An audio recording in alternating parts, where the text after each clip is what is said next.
In Japan, it's International Mother Language Day, whatever the fuck that means. Your mother tongue. I guess, yeah, safeguarding linguistic diversity. Cool. Okay. Oh.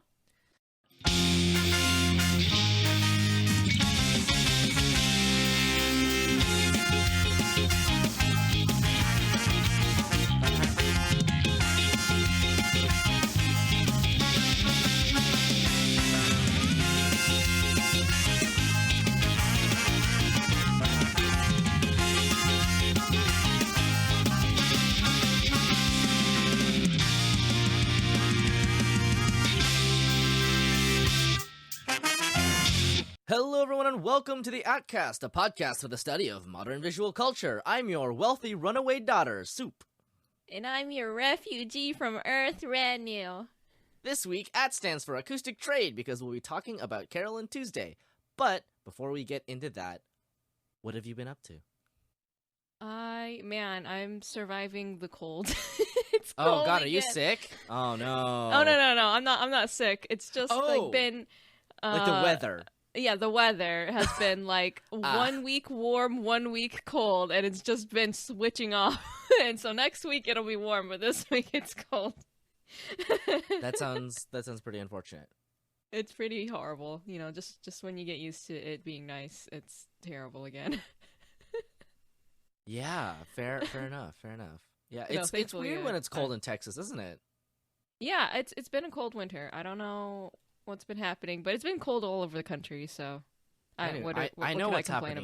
It's called climate change. It's one of the most pressing concerns of our generation. What, you mean it's real? Yeah, global warming can't be real. There's snow outside. Yeah. Well, yeah. Do you even have any like winter clothes left? Me, I do. Yeah. Thankfully, I have clothes from when I was living in Chicago, and I decided to keep it. Good. That's good. Yeah. I didn't think I'd need it, but I kept it. You know what? Yeah, you can never be too prepared. Like I'm prepared for the day that California becomes under the ocean instead of above it. So you've got like your scuba diving gear and whatnot, like you're ready? Yeah, or a boat? Yeah, totally.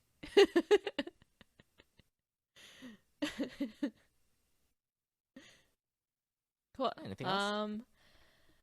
Aside from that, I downloaded RenP.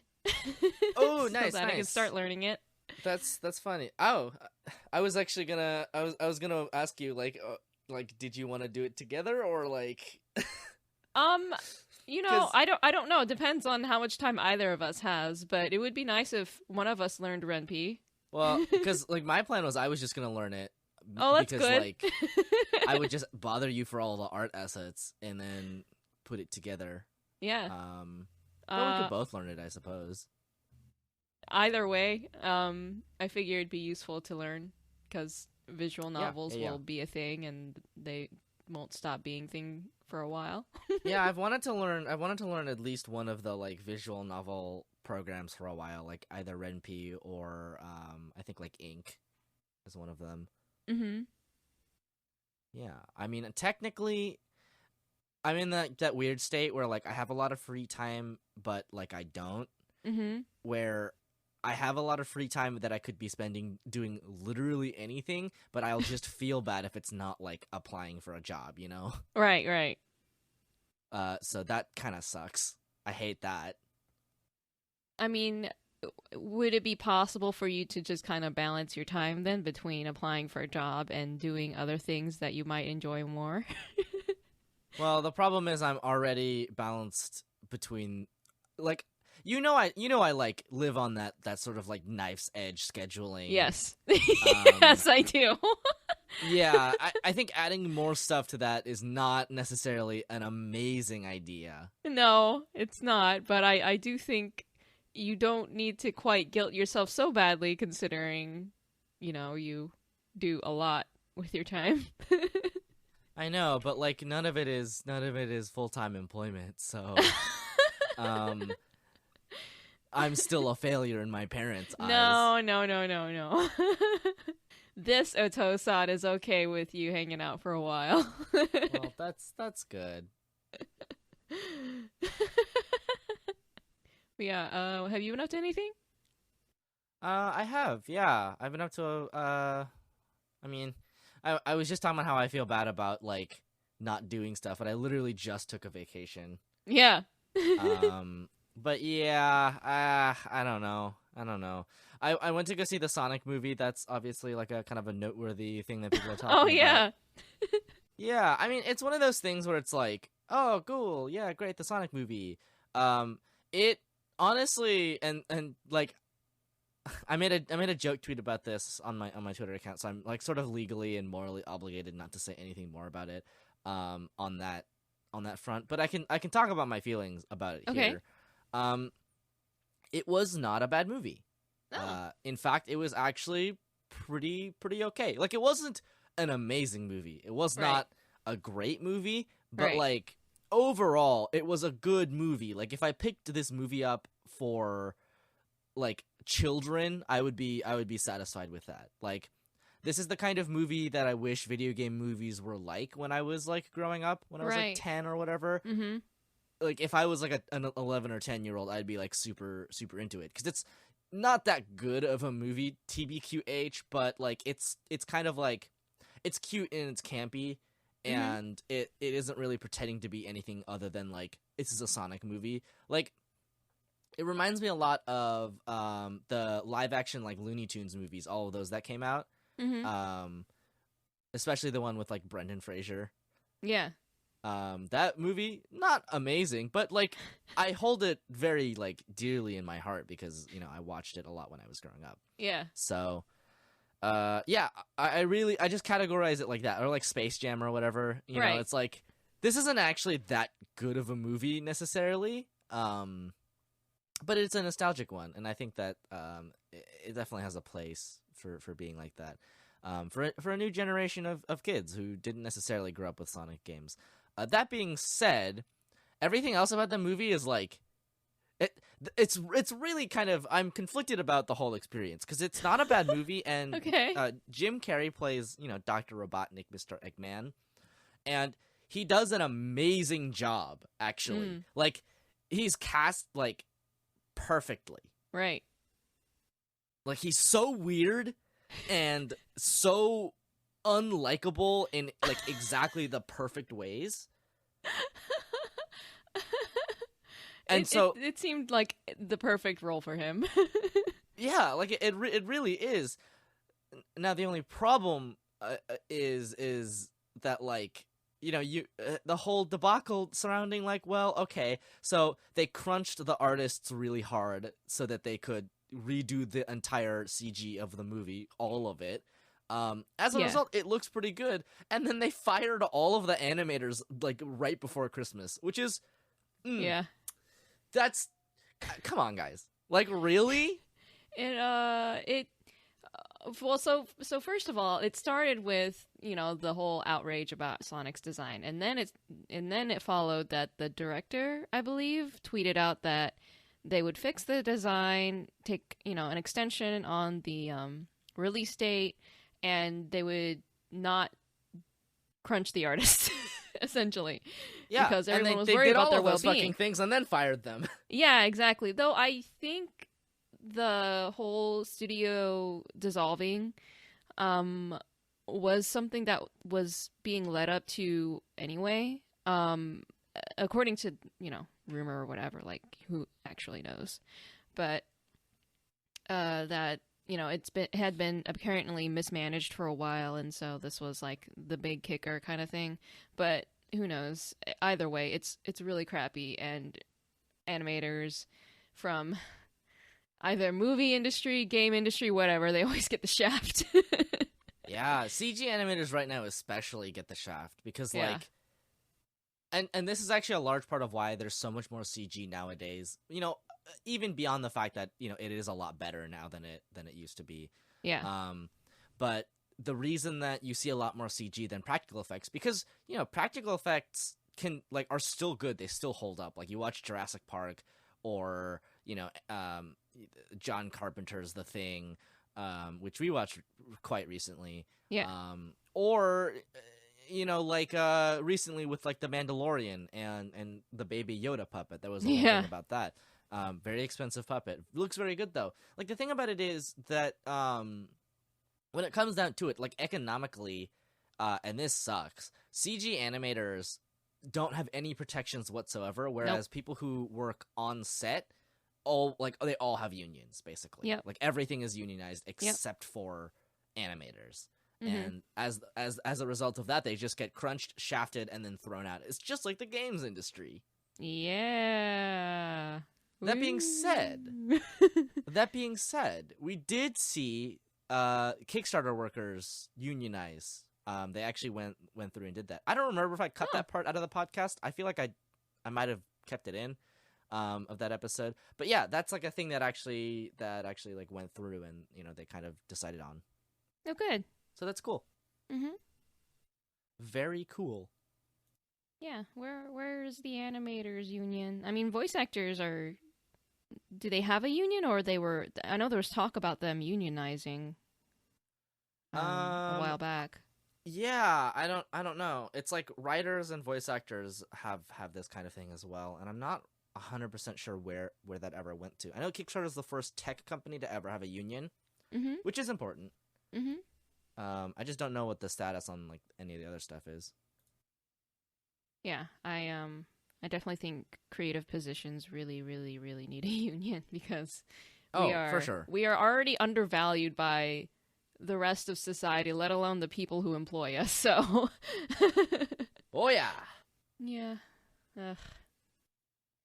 Well, I'm glad that the movie was decent. Yeah, it was pretty good. Yeah, it seemed like. It seems like just a kid's movie, and if you're the target audience, then you'll probably really love it, and if you're not, then you might enjoy it. You might not. Depends. Pretty much, yeah. Yeah. The thing about it is, like, ultimately, like, the movie itself is all right, but everything surrounding it is so unfortunate that it really put me off watching it. Like, I was just like, it's hard to enjoy this. Sure. Yeah, that it really sucks because you can't really stop thinking about it, especially like because the Sonic model is all over the freaking screen. I mean, he's the star, so I don't know. Yep. The credits are super cute though. It's like all animated in the like original Sonic like pixel style. Oh, that's cute. I heard that they used one of the songs from Sonic Mania too, and that was awesome. Yeah. Overall, like really, like an okay movie. Like I would say it's a solidly good movie. Okay, that's good. It didn't seem like my kind of movie, which was why I didn't want to go watch it. I was like, I'm not the target audience. I shouldn't watch this. Right, you're not like a 12-year-old. Yeah. Aside from that, I've recently canceled my Adobe subscription, so now I have lost access to all of Adobe's tools. But it means that I'm not bleeding $30 every month. Yeah, I might have missed the renewal date on mine, so it might have just renewed. Yeah. Luckily, there are alternatives out there. Now, they are a little bit finicky. I spent an entire 30 minutes before the podcast recording, or rather, I should say, after we should have started recording, trying to figure out how to record audio, and it just, whatever. It was really obnoxious, but that's just, I hate audio equipment so much. Audio equipment and audio programs are always the worst to work with. Yeah. They make no sense to me whatsoever. But yeah, I've weaned myself off of that. And I'm just using alternatives to those things, which I luckily do have. So yeah, that's nice. And to be honest, like, I do enjoy the freedom of not being like shackled to a subscription service for once. Yeah. Like, what have I been using? Like Clip Studio Paint, it's like a one-time purchase, right? For a license. Reaper, which is the audio program that I bought as a one-time purchase for a license. As soon as I get that fucking thing to work, it'll be a lot better for me. For whatever reason, I cannot get it to agree with Discord on who gets to use the microphone, basically. It's like, oh, Mom said it's my turn to use the microphone. But yeah, it's like I can either record my voice in Reaper, or I can be heard in Discord, and I just don't know how to do both yet. Wow, that's so weird. Technically, technically speaking, I should have spent more time doing it over the week, but I got home like 2 days ago, right? Like I have so much on my plate right now. Like I'm fucking dying. But anyway, that's what I've been up to. Nothing like too exciting, really. Okay. Just yeah, I'm just trying, just living my life. I don't like it. I don't like being an adult. It'll be okay, buddy. We're here for you. I'm sure it will. But yeah, you wanna get into Carole Tuesday? Heck yeah, we've been waiting, Netflix. Okay, yes. So Carole Tuesday was in Netflix jail, and our policy up until now has been just to, well, I guess we just can't cover it because we can't watch it legally because Netflix is a fuck. We'll see. Is all I'll say about that. Yeah, but we did it. We finally watched Carole Tuesday. You watched both seasons, right? Yes. Okay, just the making 24 sure. episodes? Yeah, 24 episodes. Yeah. So Carole Tuesday is an anime that came out like a year ago. At this point, it is an anime directed by Shinichiro Watanabe, and it is about two musicians who are trying to break into the music industry on Mars, where all music is written by AI, basically. Mm-hmm. So, very an interesting premise. Yeah. Suffice to say. Yeah, I mean, it sounds like something that would happen too, considering we live in the age of Vocaloid and all that. Yes, it's true. Like the parallels to the music industry as is, like, I will say this: nothing in the show is particularly subtle. Everything kind of just beats you over the head with the big blunt stick. Yeah. But you know what? I do kind of appreciate it. Like I think it's fine. Yeah. It's like it's kind of nice just how like utterly straightforward it is. You know. Yeah. It's yeah. Like, and obviously, like we'll get into it, but like there's a lot of stuff about it. Like we'll talk about themes. We'll talk about themes. Yeah. But to begin with, let's talk about the animation, which I think is arguably the least important part of this anime for some reason. Yeah, you can tell right away if you've watched a lot of anime that it is a really well-designed show. However, they very clearly put the budget where it's most important, which is in the music. Yeah. So, so it's animated by Studio Bones. Mm-hmm. But it's basically like it's B tier Bones, you know. It looks all right. The character designs are like really the best part about the visual aspect of the show. Yes. The rest of it is kind of, a lot of it's pretty straightforward, not that super interesting to look at. Yeah. It's set on Mars, but there's nothing particularly unique about it other than like you know, it looks like the future cities or whatever.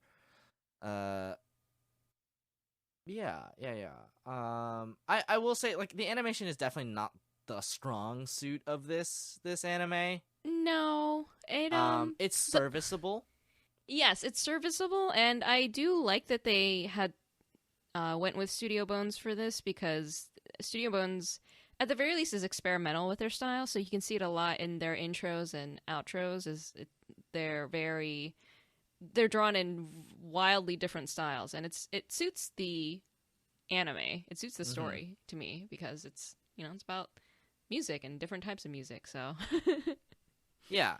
I think it's all right. Yeah. Like, I don't think the animation had to be super interesting for this, to be honest. No, it did not. Mm-hmm. There are some parts that look like less than stellar, even kind of with the somewhat average across the board stuff. Like, right. there is definitely there are moments where they just use like CG models, which is but what can you do? I suppose it do be like that. It is like that, yeah. The realities of making of making an anime, but I will say this in the defense of Carole Tuesday, it does look very like all right. Yeah, like it was enjoyable to watch. Yes. Yeah. Let's talk about characters, because I don't know. There's not that much more to talk about in the animation. Like, it's kind of like it just looks like an anime. You know? Despite the fact that the art style looks really unique. Yes. And I will give 100% credit to Shinichiro Watanabe for and I like he's come out in interviews and talked about this, but you know, he is one of the people who's really pushing for more on-screen diversity. Yeah, for sure. Which is, you know, really appreciated. Like, you have Yep. You have people of varying, you know, skin and hair types. Mm-hmm. You have people who are like, I'm not 100% sure about the gender and sexuality stuff. It's It's a little bit. I don't know. He doesn't knock it out of the park. No. But it is very tolerant. Is what? Yeah. But there are like, you can tell that it is still an outsider looking in. Like, this is not a man who grew up in the middle of America with all these values and whatnot, these conflicting like ideologies surrounding him. Like, he's very, you can tell that this was written by a dude who grew up away from this stuff, but he seemingly is very accepting of it, considering how hard he pushes for it in his works. So I'm fine with that. Yeah. This might be as close as we get for now in terms of like, you know. I mean, it's definitely like, at the very least we get to see more diversity on screen in an anime. And that's really nice, actually. Like, it definitely still falls into certain pitfalls of like, this is a stereotype, sir, but right, you're missing the nuance. But then again, this whole series doesn't really have a whole lot of nuance. No, none of it has that much nuance. But you know, to be fair, I do think that it draws from a lot of present day currents. Yes. It does, for sure. That is the way that I would put that. Yeah. But yeah, the characters, I actually liked a huge majority of them. I think so. Yeah, I think a lot of them leave very strong impressions. Yeah. And I think that the characters that we do stick with do get a decent amount of characterization to them. Like, I like that we got obviously I like that we have enough characterization for, like, you know, Carole and Tuesday, the two characters that the show is named after. Mm-hmm. And you know, we got some characterization from Angela and for Gus and even for like the DJ guy Artigan. Yeah. I thought that was kind of cute too. Miyano Mamoru. Okay.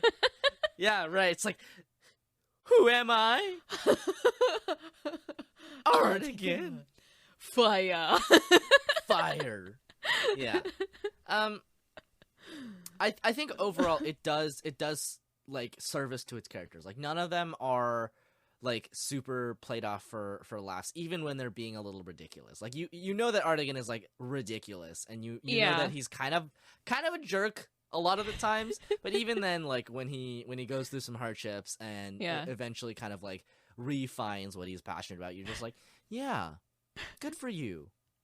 Yeah, I don't Good think job. there was any character in terms of like, even if they were stereotypes of, you know, whatever, it didn't seem like it was ever mean-spirited or, you know, like, look at this person, we're judging them kind of deal. It's just like, you know, this person presents themselves a certain way, but they're not all bad or whatever.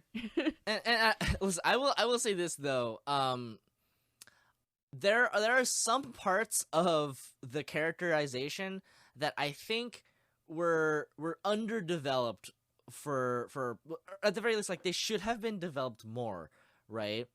Like, there was definitely that whole thing about Angela and her mom and what the fuck was happening with that. Dude, that was like like the whole, like, the way that her backstory wraps up, I was like, what? It seemed so incidental that, like, do you know what I mean? It seemed like my man's was writing like some kind of sci-fi story and then decided to just squeeze that in here as her backstory.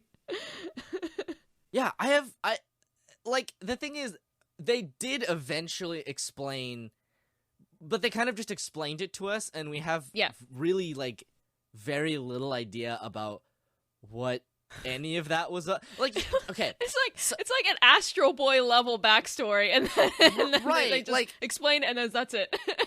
I was really caught off guard because they drop, like, really important information just, like, kind of super casually. Yes. And you're like, what? Wait, what? And then they left it, and then that was it. It was like, oh, we're resolved. They don't talk about it again, right? It's like, okay, so they're basically twins or, like, siblings from, like, a patch of genetically modified super babies. Designer babies, yeah. Like, designer babies, but they were abandoned?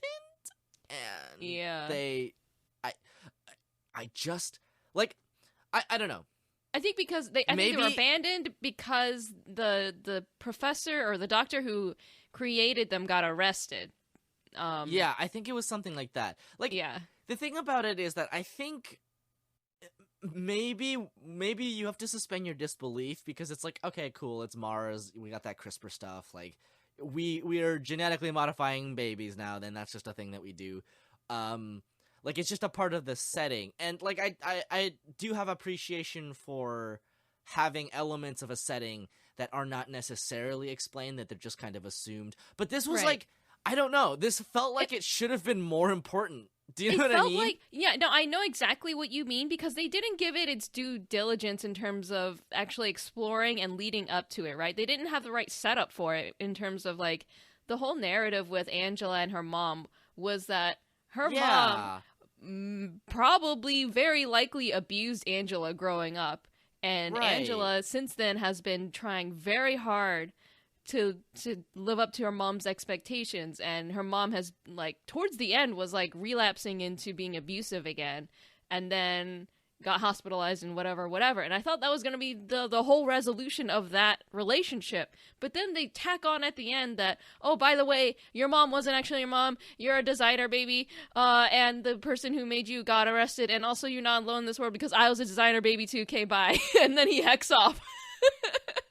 Yeah, like, it's really weird. Yeah, and it's super weird. I wish that they didn't even have it if they were going to go that route. Like, the thing is, it's not developed in any way. No, and it's I don't not. think it really adds anything to the story. It doesn't.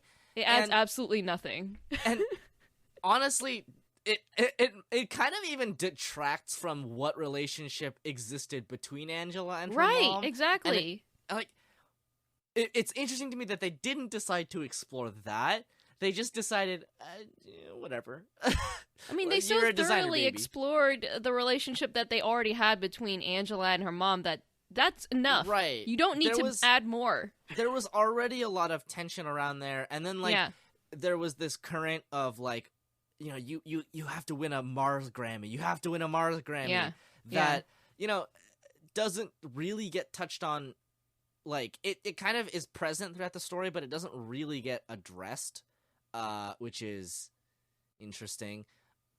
I mean, I like the angle of the fact that they tried to explore, like, well, that the tension arose from Angela's mom being abusive, but B, it's half of it was because she was using Angela to fulfill her own dreams. So it's kind of like pageant mom vibes, you know? I mean, and so, like, it's like, it's a layered amount of tension. It adds, like, conflict and complications to their relationship.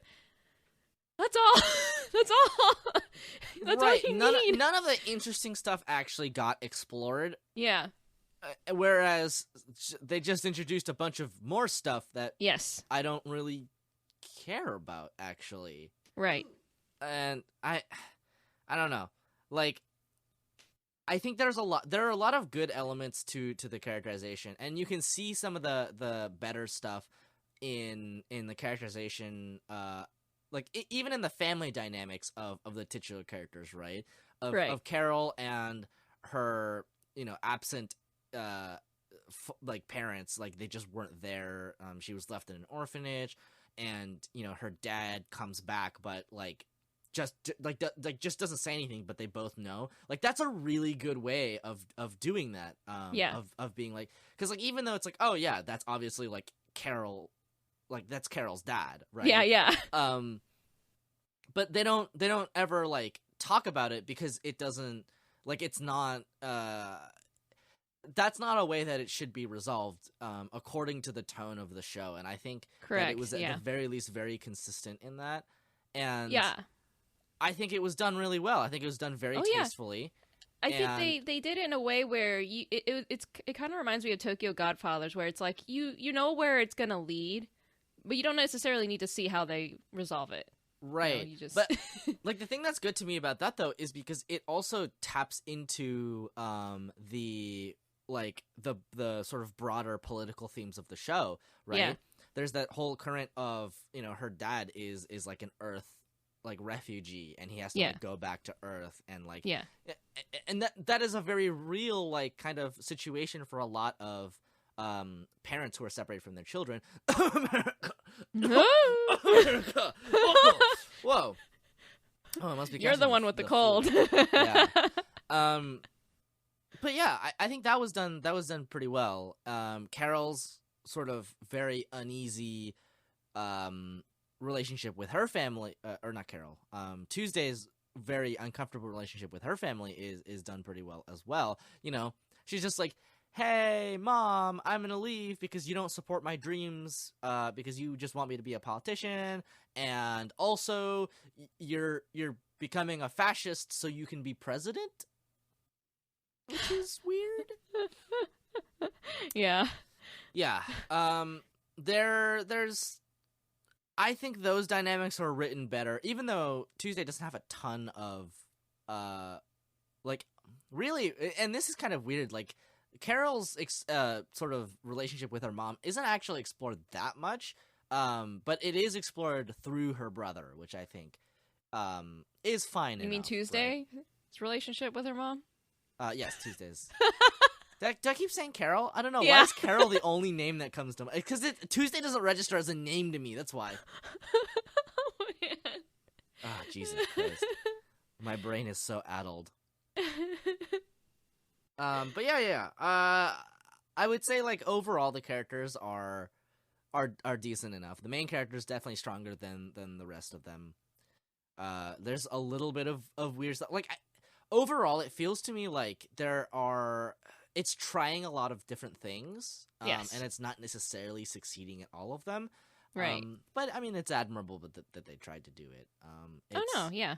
It is definitely all over the place for sure. Yeah, it kind of meanders in the middle, which is interesting. There was a lot of stuff happening. Yeah. At any given moment, you're just like, okay, well, we're juggling family dynamics, and we're juggling politics, and we're juggling the music industry. And I mean, to be fair, all of those things are interconnected, and there is a point to be made about them being connected. It does become a little bit hard to keep track of and juggle in your mind when you're watching it, and it can. Some parts of it are a little bit slower. I will say that the pacing is not ideal. It's all right. It's good in some places. Yeah. Better in others. But overall, it's I don't know. A lot of, actually, almost everything about this show, except for the music, feels pretty scrappy, which is interesting to me. Yeah, I would say so. It does feel kind of just cobbled together with whoever they had left at Studio Bones. Do you know what I mean? Yeah, I would say it overall has a very nice, gentle feel because, it's based on Carole Tuesday's music. And but yeah, I would say that the music is highly, highly, highly polished. And then Everything else is like, it's all right. Yeah, it feels like 90% of the production went into the music, which Yes, is fine. fair because it's banging. Like, yes, it's really good. It's I also, don't think there was a single track in there that I was just like, nah. Like, it's also all on of it was Spotify. great. So you can listen to it right now if you want to. Whoa.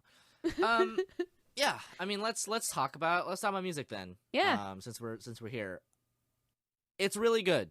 It's great. I mean, that's like a very reductive way of putting it, but I think that the music is very it captures kind of what contemporary music is like. Yes, yes, totally. In a way that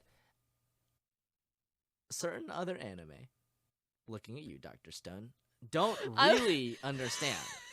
I love that you mentioned that because that's exactly what I was thinking of when I was watching this anime. Like, I was like, Dr. Stone did this it is wrong. what popular music is. It's not Disney music. No, like, kids love Disney music, but like the top 40 isn't like blasting Disney 24/7, right?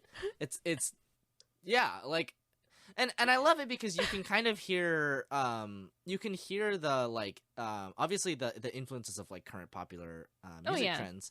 But at the same time, you can really hear like what Shinichiro Watanabe like kind of likes, you know? Oh yeah, for sure. And that's the kind of stuff that, like, you know, you could probably suss out if you had watched anything else that he had ever directed, right? Exactly. And all of it feels very, very him. Like the close connection with music, the way that it meanders in the middle, like right.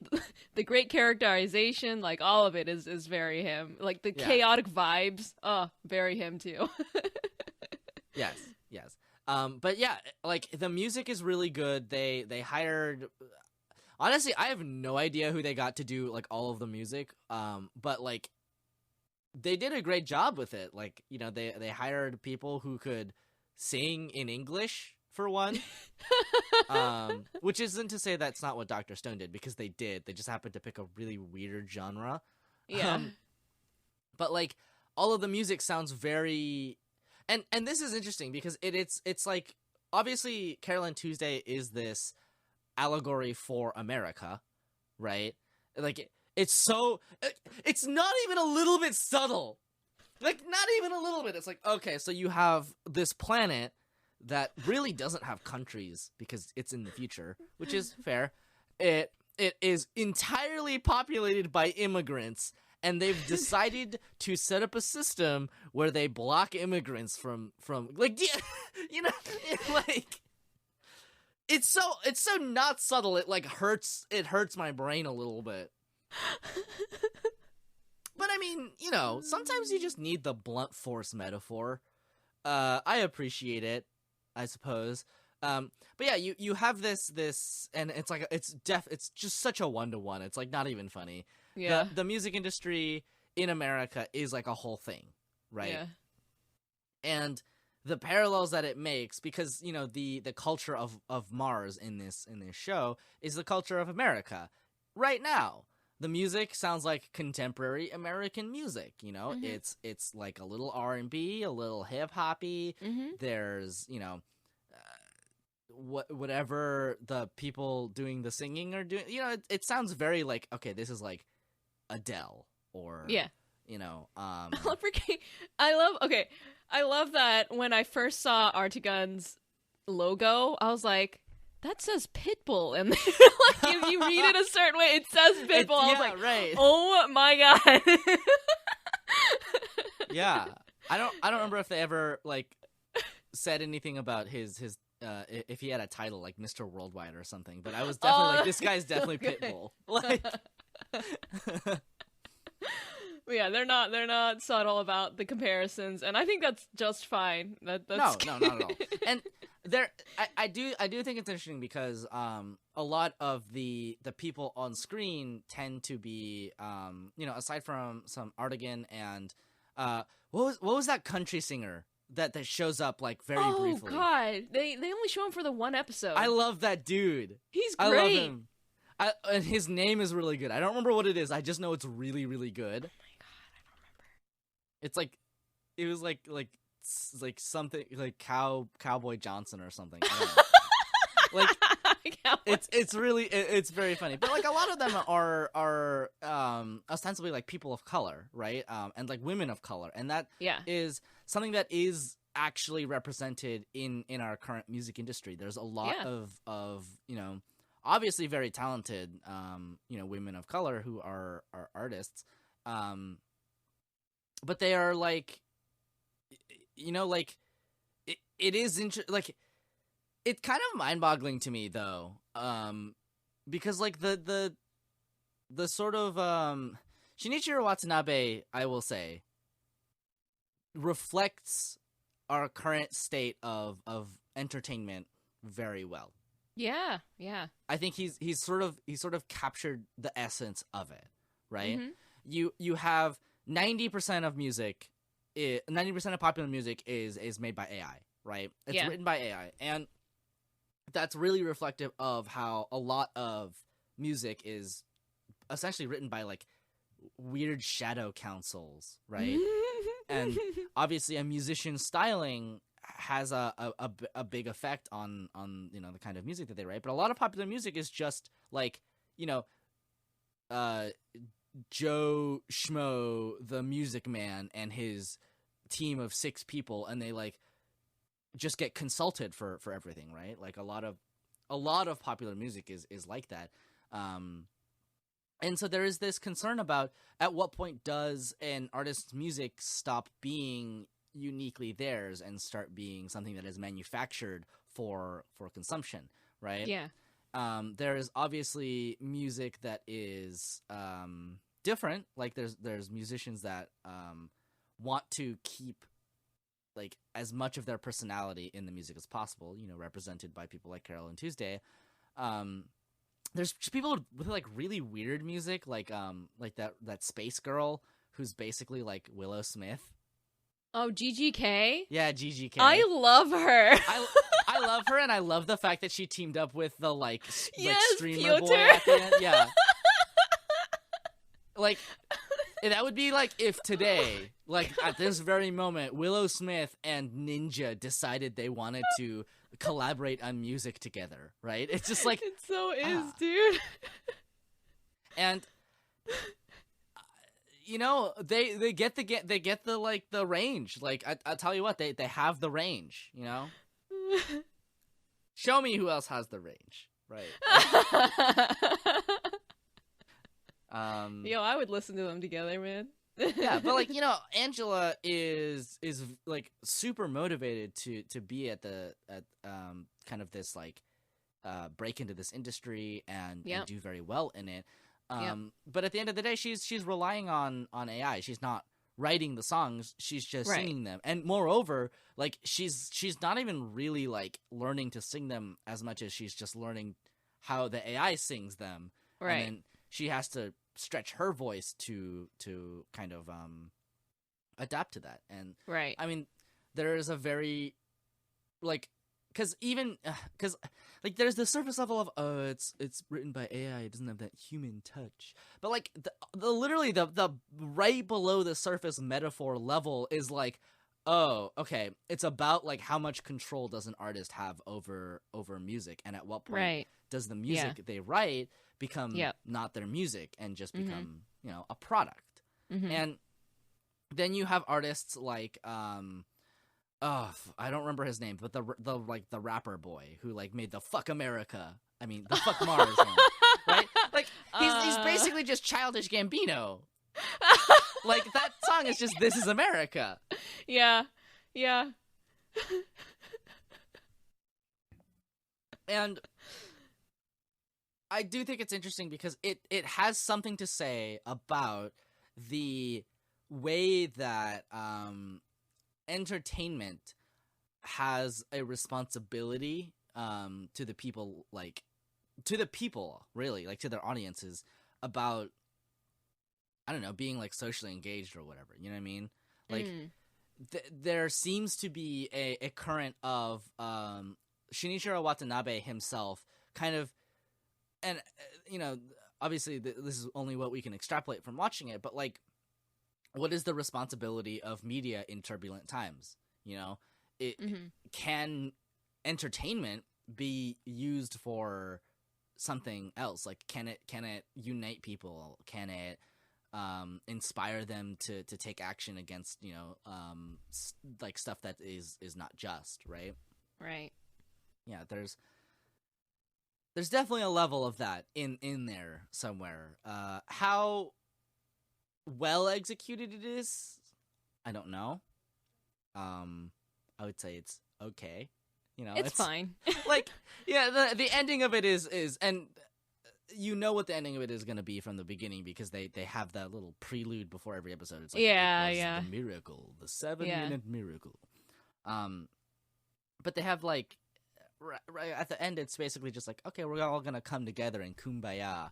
It was legit. I had that same thought. I was like, they're just gonna kumbaya this problem away. Right, they just, like, kumbaya the problem away, and you're like, I mean, I understand within the sort of, like, fictional space that we're working in that this was the logical conclusion. Yes, yes, exactly. But this is also not necessarily how problems are solved. and yet, I could see this happening in the modern day. Yes, right. Like, there is something to be said in modern times, specifically, in very, like, recent years, about the power of online influence, and of entertainment. Because as soon as we kind of stop treating entertainment like it's nothing and start understanding it for what it is, which is to say, you know, something that taps into people brains, like, the sooner that, I mean, advertisers have known that forever, right? Like, let's be fair here. Entertainment is already kind of, at the very least, mass media entertainment, right? Like, big corporate entertainment is manufactured in such a way to reproduce certain ideologies. And that is not a controversial thing to say. That is just the baseline level that we have to accept if we have to, you know, talk about anything. Right. But yeah, I don't know. I have mixed feelings, because, like, it's, like, exactly the kind of ending I expected it would be, and I wasn't dissatisfied with it. I was just like, cool, but we didn't really solve the racism, did we? No, I don't, Right. I'm not sure, because it brings up such huge issues and then just lets it be, versus if it was more of a slice of life, like, heavy leaning, because it is slice of life-y, but there is an ongoing plot, and yeah. It is definitely a little bit unfocused. Yes, it is. For all of the things that it tries to do. Yes. There is a lot happening, a lot of which is tonally, like, dissonant, right? Yes. Carole Tuesday, their daily life is so full of, like, really nothing. I mean, which isn't to say that there aren't episodes that focus on, like, kind of serious stuff, like that one where that girl is just like, Tuesday, be my wife. Oh god, yeah. Right? Like, we had to deal with two separate stalkers in this freaking show. Oh my and god, one of them was Akira Ishida. I know. The thing about it is, like, there is a very real addressing of, like, okay, some people are really weird and they take things way too far and they will do things that are way crossing the line, right? And it's like, cool, whatever. That we can all agree is a thing. I will say that the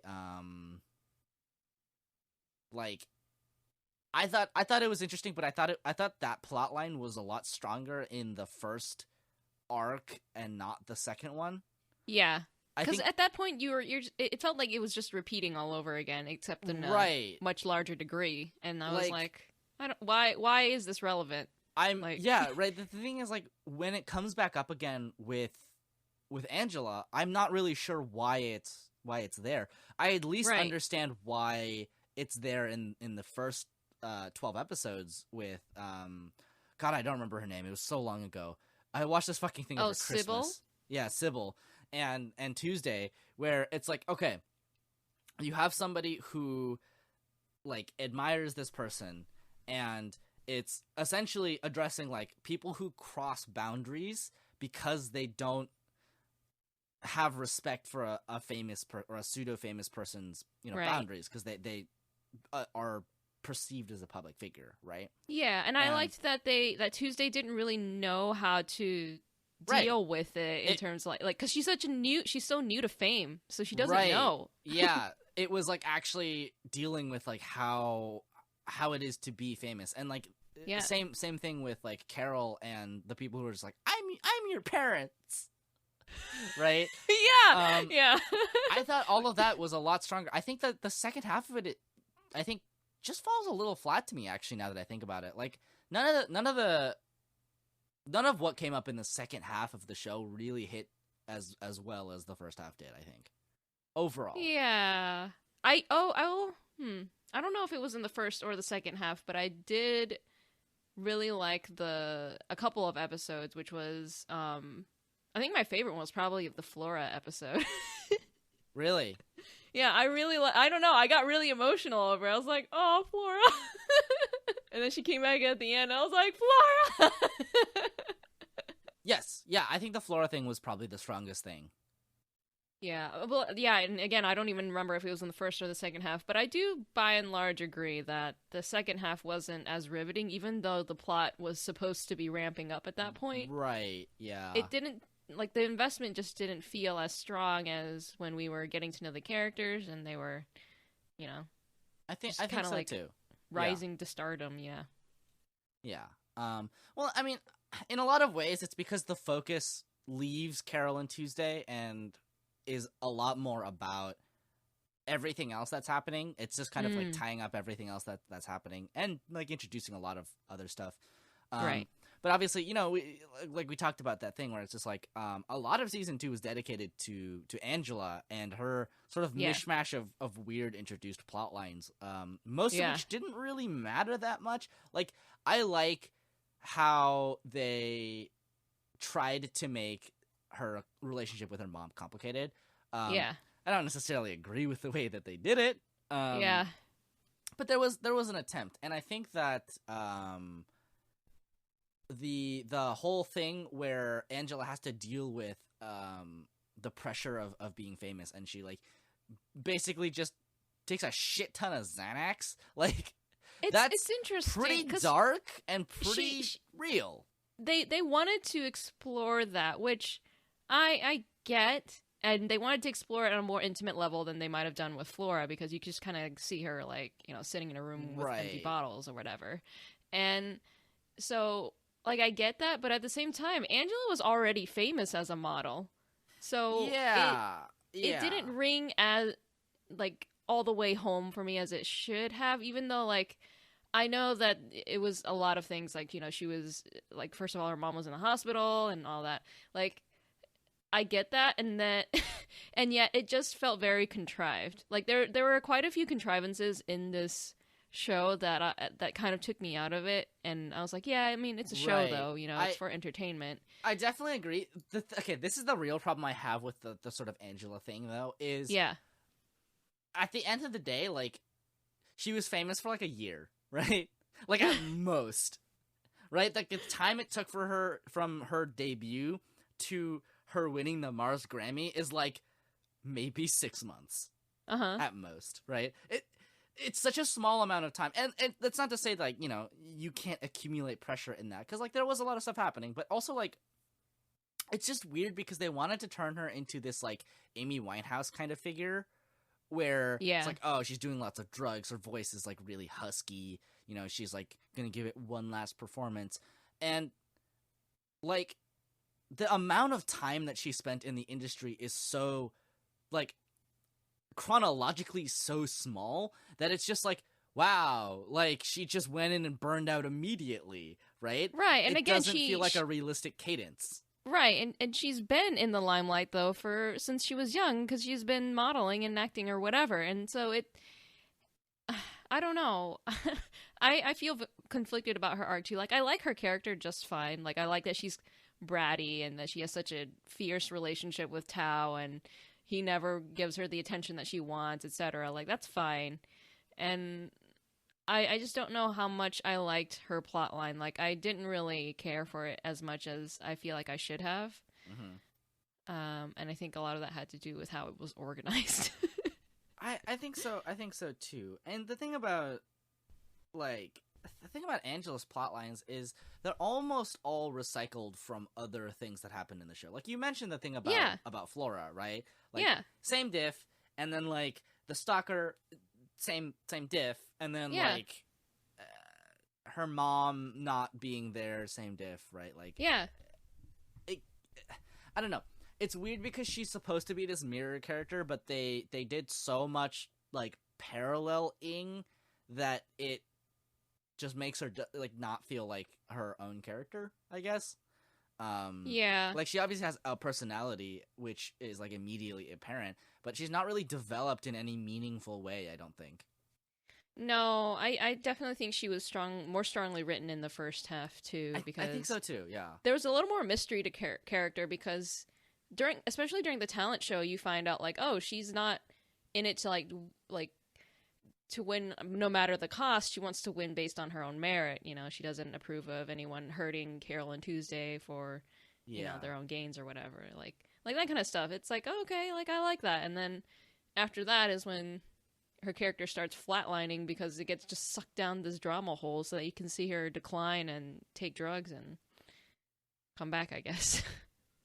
Yeah, I don't really know what they were doing with her character, and I don't think they did either. To be fair, no. Yeah. But I mean that aside, like most of the rest of it is pretty all right. There is like I'm what's interesting to me is I'm wondering about the sort of like I don't know if I would call it queer representation, but there is an amount of it, right? Like Sybil is obsessed with Tuesday, and yes, that's gay. You have Desmond. Yes. Who is like, I don't know what's happening with Desmond. This is some weird stuff. Desmond feels like, I kind of hate to compare this, but it feels like they used, like, the entire approach to Desmond's episode was like the episode in Cowboy Bebop. Yeah. And you know which one I'm talking about. And it feels like it had that same exact vibe too, and I was just like, "Come on, Shinichiro Watanabe! Like, you can write different stuff." See, the thing about it is, it's like it's basically a way to write a character that is, not gender non-conforming, but in a way that is, comfortably in line with the worldview of cis people, where it's like, okay, this is a character that is, you know. Transcending the like gender binary, let's say, right? And they're doing it because it's the future and technology, which completely ignores the fact that those people are alive right now, and that's the thing. They exist right now. That's why I keep thinking of this whole like he's on the outside looking in kind of point of view, because also they treat the whole like, you know, when Gus's ex-wife kisses her fiance, like Carole and Tuesday are really shocked. They're like, "Ooh," and everyone's like, "Ooh," like it's a huge thing. But this kind of thing should be normal by now. It should be super normal. 50 like, Mars years after we've colonized Mars, it should be super normal. Like, I would get the context of like, oh, it's Gus's ex-wife, that's why they're shocked. But no, it seemed like they were shocked because they were gay. Right, and it's like, Carole Tuesday, I don't know how to tell you this, but you're gay for each other. Like, you're married, basically. Like, I don't know how to tell you this. You're basically married. No, because Tuesday had a thing for Kyle. Oh, Kyle! Kyle!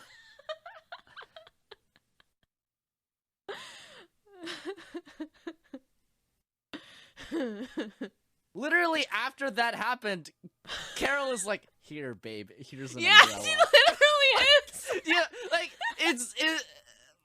I have the sneaking suspicion that the implication of this that they're supposed to be in a relationship at the end, but you know they don't really explore it ever. So if it's not on the screen, it don't happen. But yeah, right, exactly. You had Gus's ex-wife, like big smooch, like they zoomed in for that smooch, and I was like, oh, here we go. Yeah,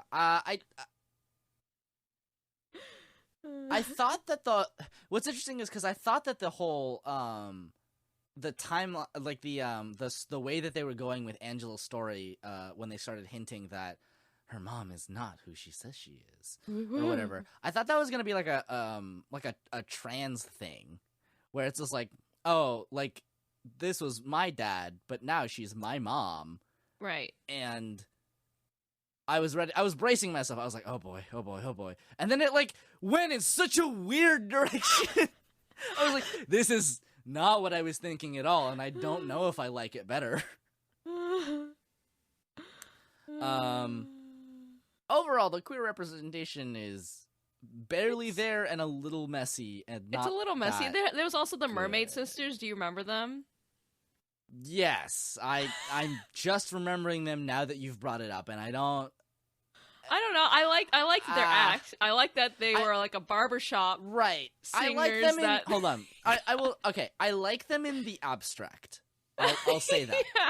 Yeah. If we lived in a society where people who are gender nonconforming were not ridiculed at every corner, and people who were trans were not like still to this day being actively targeted for being like, oh, you're just a man in a skirt, right? Yeah. If we didn't live in that world, I would find it hilarious. I'd be like, oh, that's so funny. Their song is like just saying a bunch of expletives. But because we do live in that world, I'm like, ah, boy. Yeah, you know? that they have to be the super weird act, which all of the acts were quite weird, but they were especially like they were. I will say, I love the old dudes that just played like love them the old dudes that were basically just Dragon Force. They were just like, we're gonna rock until we die. Yeah. So let's talk about the politics of the show, which are very, very, very, very, very, very on its sleeve. It's a very Shinichiro Watanabe must have taken a trip to America. Very current. He definitely watches American news. Like he definitely keeps up with. I mean, to be fair, I'm pretty sure most countries at this point are, just because they're like, yikes. I mean, it's like a reality TV show, but for realsies. Yeah, but for realsies, and it has an impact on 300 million plus people. Yeah. So basically, it is. You have this entire plot line running in the back where Tuesday's mom is running for president of Mars, and the way that she's doing that is she's consulting somebody who is using AI, and basically, it finds out that, unsurprisingly, you're pretty populist if you just make everyone do the racism real good, which is fair, and if you come up with a contradictory, statistically proven, and is how we got our president at this very moment. Yeah. Also, can we talk about how the man she's running against, his name is Hamilton? His name is Hamilton, and I legit at every turn, every time he's like, yes, Hamilton is up 26 points. I'm like, Alexander Hamilton. Anyway, yes, she's listening to this skeezy dude named Jerry, who's just like, hey, if you launch a controversial platform, then you're gonna get the big votes. Right. And even though she doesn't necessarily believe in it, she's like, okay, sounds good to me. So she like, goes with it. This is the thing, is I wish that I could say like, well, I mean, nobody would ever do that, but that's like objectively untrue.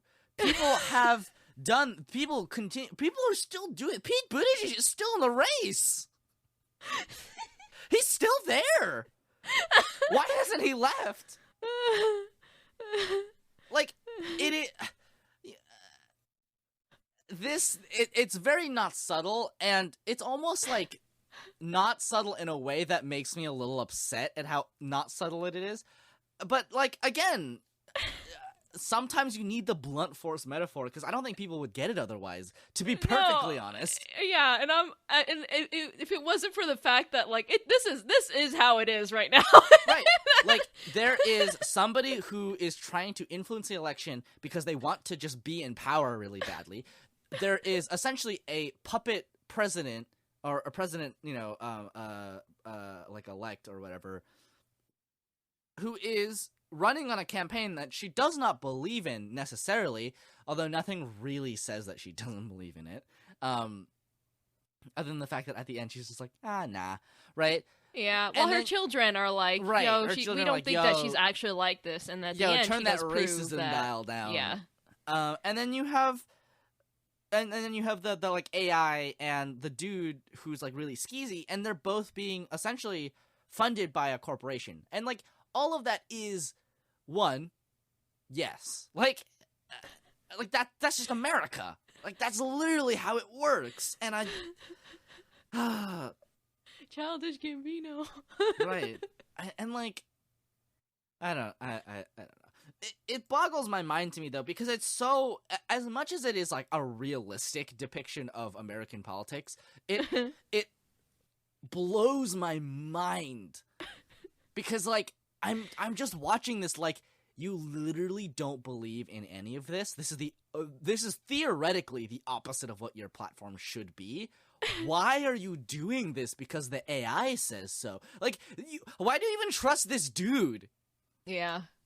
And I will say this. There is a little subtler of a criticism in the fact that because the data is being gathered and predicted and modeled by artificial intelligence, it is actually a pretty sharp image of what we're currently doing in our election right now. Yeah. Right? Yeah. There is a lot of trying to extrapolate results based on the perception of what is happening. And in that way, the perception of something becomes the reality, and it's not that we're perceiving reality, it's that our perception is becoming reality, right? So yeah, there is something to be said about that, right? Like, all of the AI stuff, just despite being like very straightforward, like this is kind of what everything will look like in like 10 years when AI is really, proliferant. Because we're already using big data and modeling and intelligent like learning to, and like all this stuff like machine learning to do things, especially with large amounts of data. Mm-hmm. But the problem is that like it's and I mean, like, the problem seems pretty straightforward to me, right? Like, you can't just make the AI do everything, right? Like, the AI doesn't give a shit about people, right? Like, we should be governing based on people or whatever. Anyway, and like the music industry thing too, right? It's like, okay, the AI writes all the music. That's fine. Like, people will listen to music, even if it's engineered and manufactured to be whatever the fuck it is, instead of being a reflection of what the artist wants. Like, sure, there's a case to be made for what is entertainment, what should people be allowed to like, but at the same time, there is like that, like, right below the surface level metaphor where it's like, okay, the AI is standing in for like everything else right now, right? It's like standing in for all of the decisions that we make that are happening behind closed doors, all of the industries that we don't get eyes into, right? Like, the music is being made by people, and we don't even know it. Right? Like, people don't know that the election is essentially being, the election campaign is essentially being waged by AI, and I really feel like we probably should have solved at least overt racism by like whatever year it is on Mars. But hey, it's an allegory for America, so fair enough. Nah, man. Fair play. Yeah, we gotta be racist against Earthlings now because we Mars, boy. Yeah, I think that's hilarious. But I mean, and what's funny is that it does kind of stumble into what is eventually going to become a real issue if we start to colonize other planets, which is to say that people, if we continue in our current model, if we just continue capitalism forever by husking planets until they explode, the people who have to live on those planets are going to be people who don't have any fucking money, and they're going to continue to not have money for the rest of time, right? Yep. Like, there was a whole thing that came out about, like, obviously, like, there's the thing about Elon Musk. He's like, oh, I'm going to bring people to Mars, and if they want to come to Mars, they just have to work for me forever. And you're like, Elon Musk, that's indentured servitude. Elon Musk, that's called slavery. I know your parents owned an emerald mine in apartheid South Africa, but come the fuck on, dude. And then Jeff Bezos is like, I want to build space.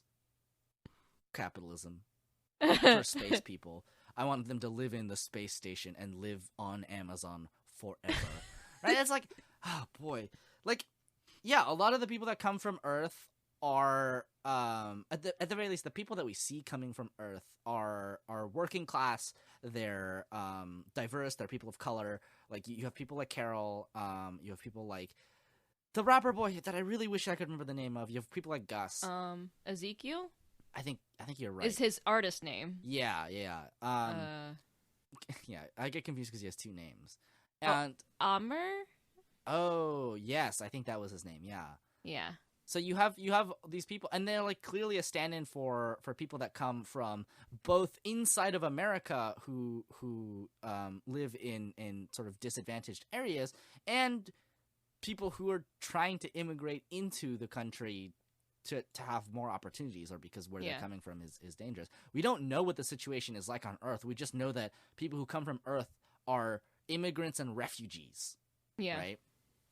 Like, we know that Carole is a refugee. Like, there's a very specific, there's very specific connotations around that word, right? And it is a thing that we have to deal with right now, where we are not recognizing the validity of refugees, who, by the way, have to go through a political process, like, to be considered refugee. Like, we grant asylum to refugees. Like, that's a thing that, okay. I cannot get into American politics as much as this episode really wants me to. Because I will literally complain for 6 hours about things that people already know about. It's okay. But yeah, Carole Tuesday is a very contemporary piece of media. Yes. I feel like everything Shinichiro Watanabe directs is very, like, it feels like very of the time. Like, even if it's set in the future, it's very of the time. Which, to be fair, I do appreciate from a piece of fiction. I do too. Yeah, I'm not mad at him doing this kind of representation of the world. For sure. Yeah, I mean, there's a lot of addressing of stuff. It's just kind of a shame that the ultimate conclusion of it I don't necessarily agree with, because it's basically just, hey, Mom, don't do racism. Okay, I guess I won't do racism. It's like, if only it worked like that in our government. Right, if that was all it took, why were you doing it in the first place? I don't understand. It's whatever. It's very much of a hey, this is what the world could be like if you guys let certain things go, like racism, and if you came together, kumbaya. It's definitely like, I just like, you know. I mean, I'm not mad at the representation, but again, it is very, like I said, outsider looking in. Like, yeah, like if it didn't, I don't know. I think like the conclusion of it wraps up too cleanly for me, right? It's like like she withdraws from the race, but like, she withdraws from the race and then watches her daughter's concert. Like, she withdraws from the race, and we have, like, a nice, like, come-together kumbaya. Everybody's like, oh, we solved racism. But literally, people got deported to Earth! Yeah. And we're not going to address that at all. That seems important to me to address. None of the characters ever have to face the consequences of their actions in any meaningful way. On any level that's, like, beyond Carole Tuesday, like, vaguely growing as people. Do you know what I mean?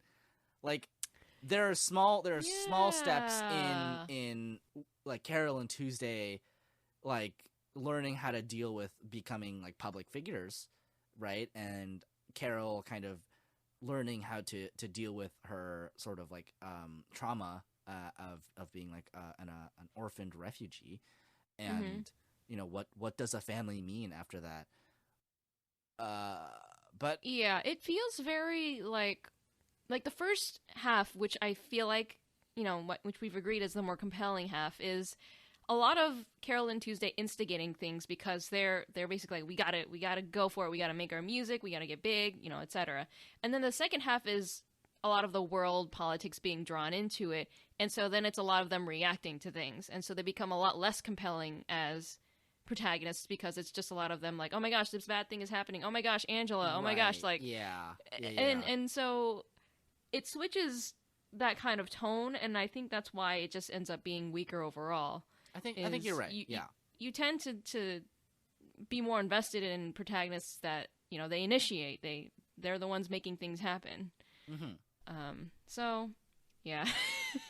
Yeah, I don't know. It's just kind of weird to me that at the latter half of Carole and Tuesday, it stops being about Carole and Tuesday. Yeah, and then they do try to bring you back in terms of like, oh, this concert should just be centered around Carole and Tuesday because they represent what we need right now. They're the bridge, you know. It's the daughter of the politician who's leading this terrible movement, and then there's Carole, who's an immigrant from Earth, and you guys have come together, and so like I think that's fine, but also like they kind of had it forced upon them. Like they were like, wait, really, us? Yeah. I don't know, guys. Overall, just like. Yeah, I don't know. Like, it was an enjoyable watch. Yeah. It's just that when you try to think about anything for, like, too long, it kind of, like, you don't really find the thread that you're, like, it's kind of tangled in there. Mm-hmm. Yeah. Yeah. Yeah, I mean, I don't know if there's anything else that I have to say about it, really. Like, it's a good watch. Like, I think it's worth watching. The music especially is fantastic. Oh my god, the music. You should never skip an opening or ending. They're all just so good. Yeah. They're also really cute, actually. Yeah. The openings are easily the best, like, animation. They're very, very cute, very stylish. I think overall, aside from the character designs and the music, which really carry the show, it kind of lacks a lot of flavor, weirdly enough.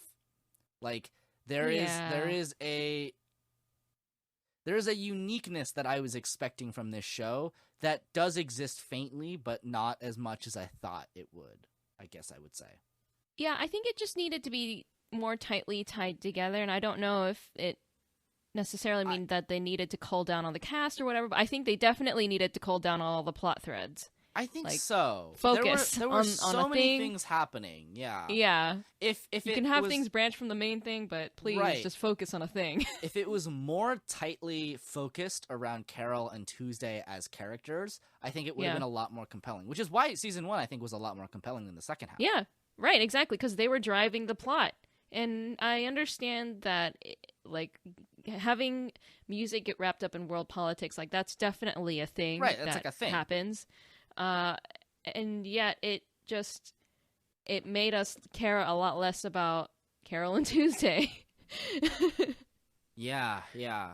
Okay. And this is like the last thing I will say about Carole and Tuesday, I think, is there is something rolling around in my head about the role of fathers or parents, I guess, in Carole and Tuesday. Like, family is a big theme in Carole and Tuesday, but I think that it might take a little bit more dismantling to, like, really get into it.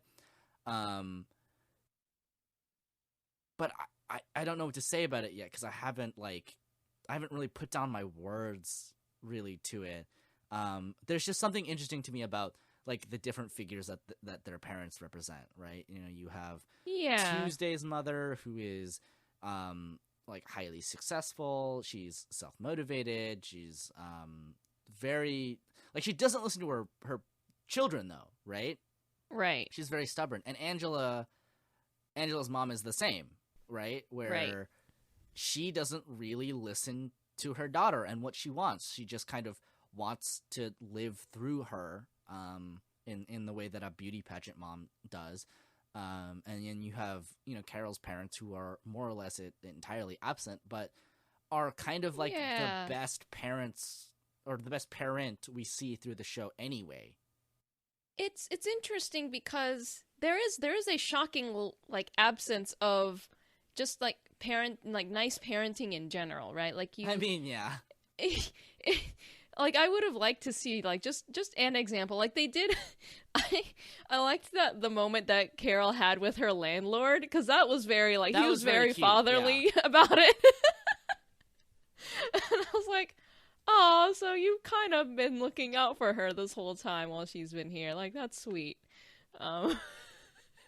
Yes. Yeah. And yeah, that's it. That's all we get out of good parents. We just get a whole bunch of crappy ones. Fair enough. Yeah. But yeah, those are my thoughts on Carole Tuesday. It's worth a watch, I would say. It is. At least listen to the soundtrack. Overall, I'll just say that. I liked the anime. Soundtrack is banging. Yeah. It's not a whole lot animation wise, but it's still fun to watch. I don't know. I bet the dub is actually pretty good for this. Oh. I bet this would be worth watching dubbed. Yeah. Anyway, keep that in mind. Okay. Yeah. Cool. Let's wrap up because I want to be done. Well, I think we covered everything we wanted to talk about. I think we covered, most of it for the moment. So, the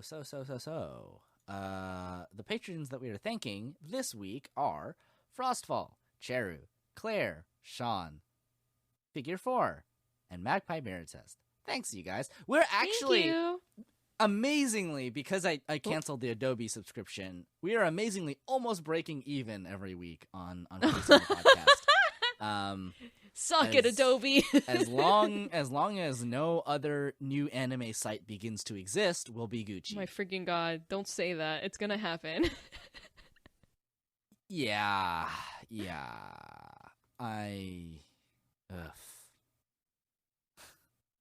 Anyway. Uh-huh. Anyway. We sent out the postcards, and it sounds like they were received. Oh.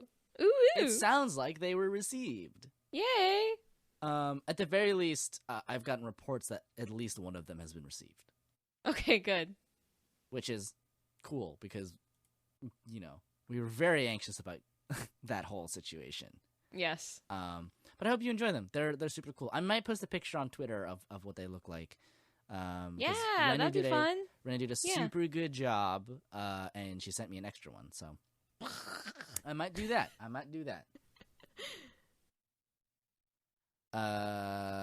What else? Okay. Our opening is by Scotchy Network, and our ending is by Takuma Okada. I think that's it. I think we're done. I think that means we will see you next time. We didn't talk about what we're doing or where we to find us. Oh, you're right. It's been a long time. Okay, let's go. Rewind. Renu, where can we find you on the internet? You can find me on Twitter and Tumblr and Twitch, all at Swandron. You can find me on Instagram at swan.dron. I will be preparing for a convention in April. I'll be going to SakuraCon, so nice. The next month or so will be dedicated to preparing stuff for that. So if you want to see that, you can find me on my Twitch streams and stuff, because I like to stream my art progress over there. Yep. Cool. What about you? Find me all the places at Literal Soup. If I'm on a place, it's probably there. I'm around. I do things. I shit post on the internet. You know me. You know me and what I do. I eat too much ramen. There's no such thing as too much. I think that is statistically speaking correct.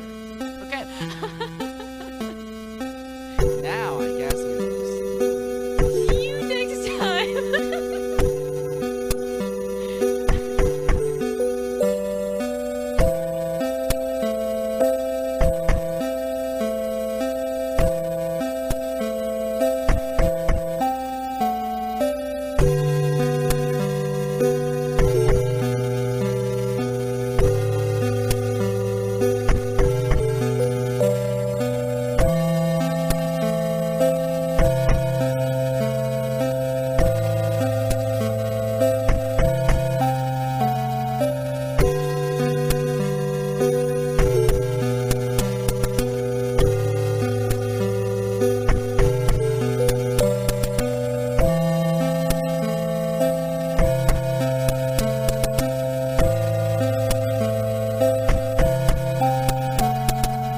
さようなら。また明日ね。